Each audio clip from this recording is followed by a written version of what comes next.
Hi guys, my name is Michael and I'm the General Manager of the gym group Ilford Pioneer Point. Podcast today is meeting the PT. So I am sat here with Ijaz. How you doing, Ijaz? I'm good, thank you. So Ijaz is... Joe, you tell us a little bit about yourself. How long have you been working at the gym group Pioneer Point? I've been working here for about a year and a half, and just like every day just being asked to help people, whether it be like nutrition or getting better at working out or their form. And that's part of what I do, it's what I love doing, because people come up with random questions all the time, and just being able to be there answering it for them is like a massive part of it.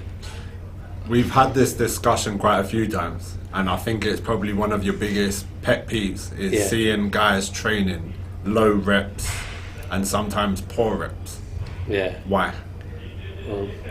When they get programs, it's like they get told what to do on a piece of paper or on a Word document, but being told what to do and actually doing it the right way is two completely different things.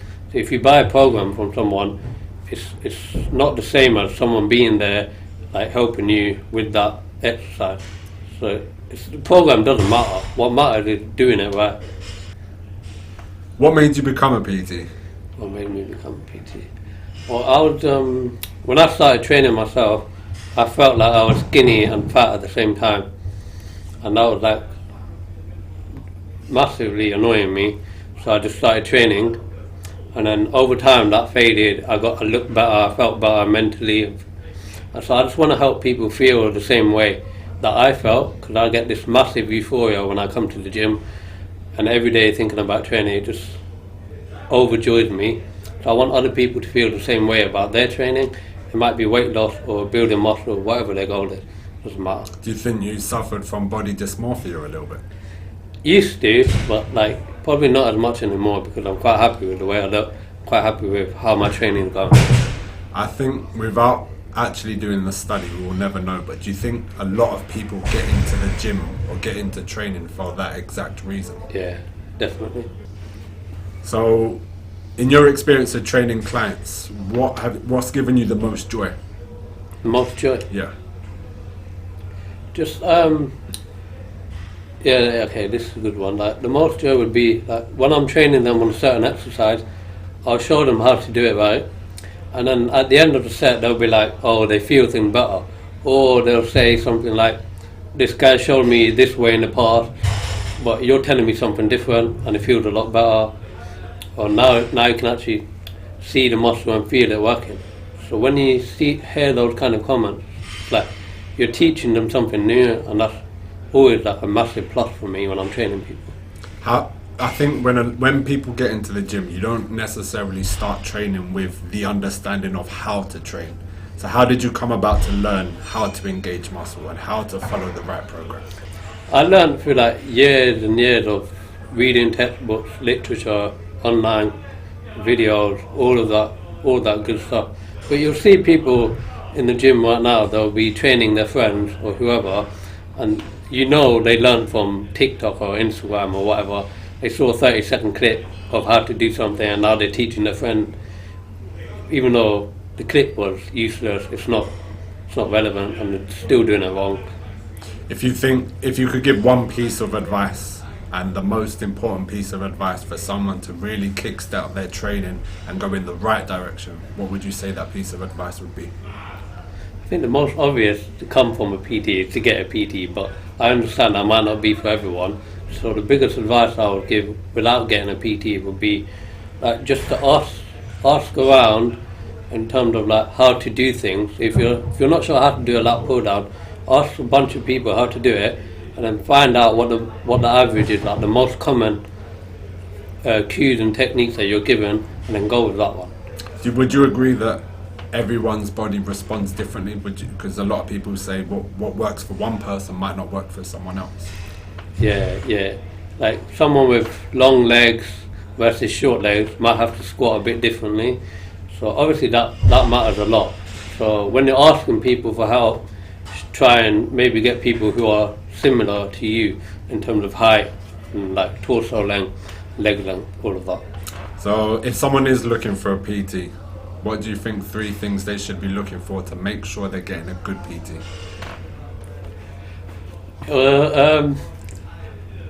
One of the things is like, if your PT is not constantly cueing you, like correcting your form, and this is like constant, they need to be doing it constantly in the set, then you probably have a bad PT and you need to get rid of them. Because like, if I tell someone to do something a certain way and they do 12 reps, I guarantee you by the 6th rep they've already forgotten how to do it.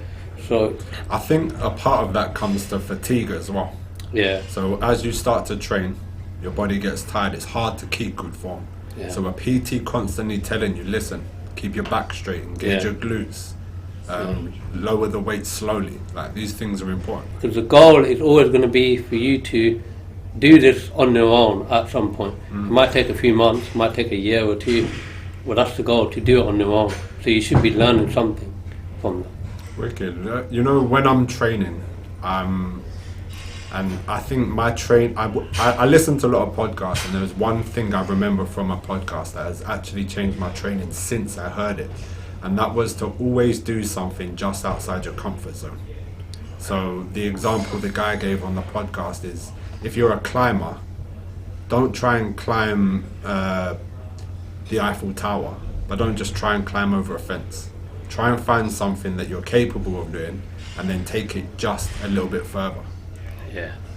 How could someone, if they've been coming to the gym for a year and they've not been seeing results, how could training with a PT take them that little bit further? Okay, well, they'd have to tell me they've been training for a year and not been seeing results, and then I'd probably ask to see their current style of training, and then there's always going to be new things we can add to make the training more intense, like a drop set, a superset, cluster set, giant set, rest pause, tempo, whatever it might be. There's like a million different things we could add, interpret or change into their training, and I guarantee you they're going to feel things better. They're going to realise that they're missing out on a lot because they've just been doing straight sets, straight rests, all of that. They've not been thinking about advanced stuff they could add. How has your own training changed since maybe you first stepped into a gym? My training, when I started it was always straight sets, like 3 sets of whatever number, but now I find that kind of boring, so like, if I'm not doing supersets or I'm not doing drop sets, then I'll just be bored. So I just try and add something new to every muscle group that I'm training. It might be a superset one day, a drop set another day, but I'm always making note of it and trying to improve on that specific exercise or specific technique that I'm doing. Why do you think people should come to the gym? And I want to exclude the idea that people need to do it to lose weight or to look better. Like, for me, training does a lot. I know what training does for me, and I know how I feel if I've missed maybe 3 or 4 days in a row of no training, which I don't think has happened for probably the past 8 years. Why do you think it's important for our society to get themselves into the gym and to start concentrating on prioritizing some time in the week to actually give themselves that time to come and train? Besides the obvious like weight loss and building muscle, I think just being in an environment where other people have the same goals as you is going to be massive for you. You're seeing other people work hard. That is number one thing, I think, besides weight loss and building muscle.